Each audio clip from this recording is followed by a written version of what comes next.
selamat kembali bersama kami di ruang kita. Pemirsa, pembangunan di perbatasan antara Indonesia dan Malaysia, terutama di kawasan provinsi termuda yaitu Kalimantan Utara ini masih sering dikeluhkan karena sejumlah wilayah masih terisolir. Ya, warga-warga di sana untuk memenuhi kebutuhan pokoknya juga masih kebutuhan dengan Malaysia ya. Akhirnya masih membutuhkan segala sesuatu dari Malaysia. Bahkan di sektor pariwisata dan juga ekonomi di sana masih sangat tertinggal, dan mereka yang ada di Kalimantan Utara meminta kepada pemerintah untuk segera dibukakan akses perbatasan.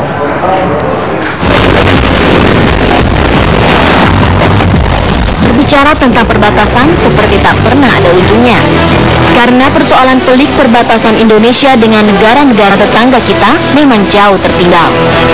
Bayangkan saja, masyarakat perbatasan Indonesia-Malaysia yang berada di Kalimantan Utara mengandalkan satu-satunya alat transportasi penerbangan perintis. Belum lagi, untuk memesan tiket penerbangan perintis butuh 1 bulan sebelum hari keberangkatan. Itu pun masih harus dibatasi. Untuk menggunakan jalur darat hingga kini belum bisa dilalui warga, sehingga 90% kebutuhan pokok warga didatangkan dari Malaysia langsung. Kendala seringkali terjadi ketika pemerintah Malaysia menutup jalur ke Indonesia. Warga perbatasan pun akan mengalami krisis kebutuhan pokok, sehingga pemerintah daerah mengirim bahan pokok melalui udara dari Tarakan atau Nunukan untuk memenuhi kebutuhan warganya. Daun percepatan pembangunan belum apa-apa. Makanya minta Bapak Presiden Jokowi melihat fakta kenyataannya yang ada. Tembus, tapi belum dimanfaatkan manusia.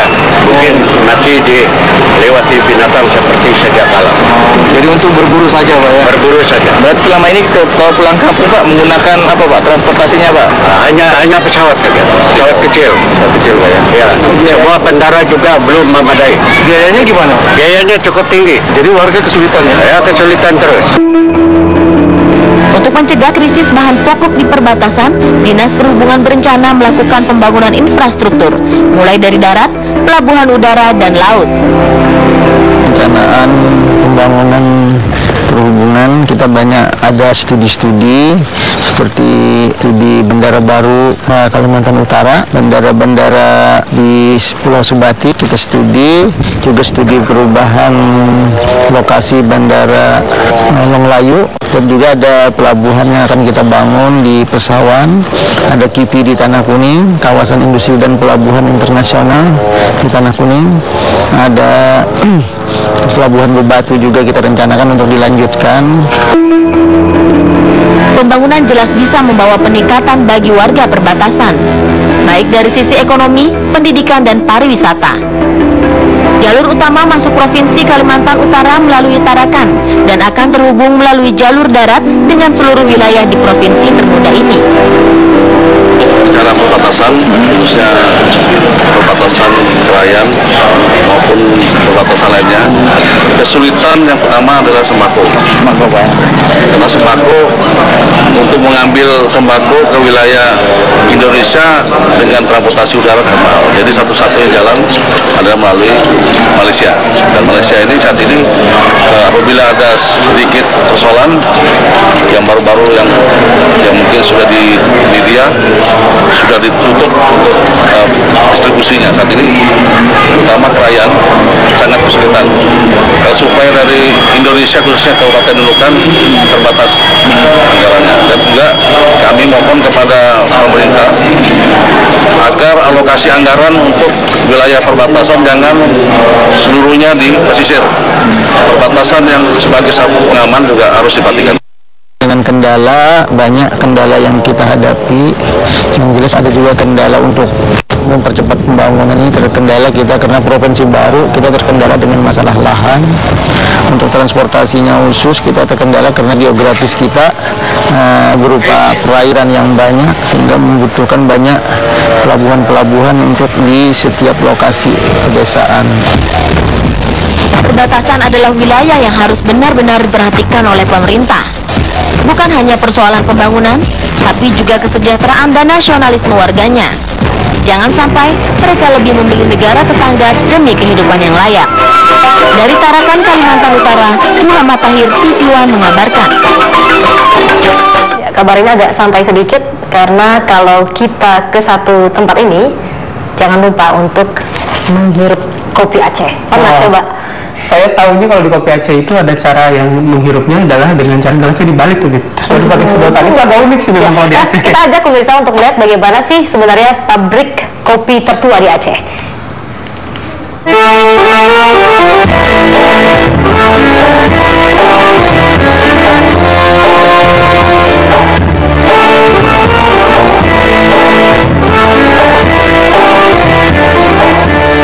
Deru suara mesin memecah kesunyian di siang hari.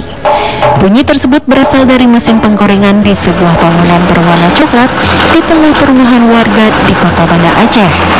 Terkadang asap putih keluar dari celah bangunan yang terbuat dari kayu itu. Tak lama tercium aroma nikmat, membuat setiap orang yang lewat menoleh sejenak untuk sekedar menghirup aroma tadi, aroma kopi. Ya, inilah pabrik kopi Aceh milik Koh Joni. Pabrik ini merupakan salah satu tempat pembuatan kopi tertua di Aceh yang masih menggunakan alat tradisional dalam pengolahan biji kopinya. Berdiri sejak tahun 1961, pabrik yang memproduksi kopi dengan merek dagang Rencong ini dibuat oleh kakek Koh Joni. Dahulu biji kopi masih diolah dengan cara manual, yaitu digoreng dengan tangan dan dapat menghasilkan sekitar 10 kilo bubuk kopi per hari. Wah, luar biasa. Saat ini proses pembuatan kopi sudah sedikit lebih canggih, yakni dengan menggunakan bantuan mesin. Hanya saja mesin tersebut baru bisa beroperasi setelah menyalakan kayu bakar. Nah, hal inilah yang menurut Joni membuat cita rasa kopinya berbeda dengan kopi lain. Beli, jemur, pas timbang, masukin dalam dari takengon. Tangsi ada, lamno ada, dikipa habis itu diayak, baru dimasukin. Bisa setahun, bisa setengah tahun. Kalau yang baru panen tuh biasanya udah 3 bulan udah bisa. Kalau udah kita jemur simpan. Kalau ada yang bagus yang setahun bisa juga. 3 jam lebih. 3 jam setengah. Budaya minum kopi bagi masyarakat Aceh memang sudah ada sejak dulu kala. Minum kopi di Aceh seperti tidak mengenal waktu, karena bisa berlangsung dari pagi hingga bertemu pagi lagi.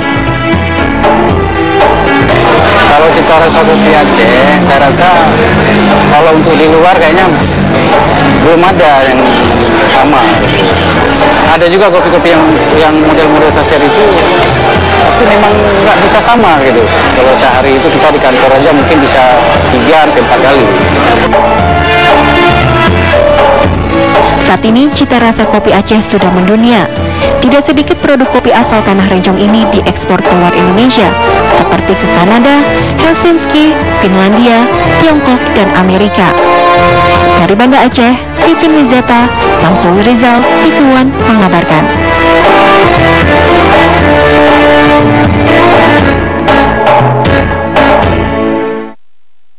Jadi setelah siaran kita boleh mencoba ya kopi Aceh, bagaimana nikmatnya. Nah, selain informasi mengenai kopi Aceh ini, kami masih akan menghadirkan informasi-informasi lainnya di ruang kita. Tapi kami harus jeda terlebih dahulu. Kami kembali sesaat lagi.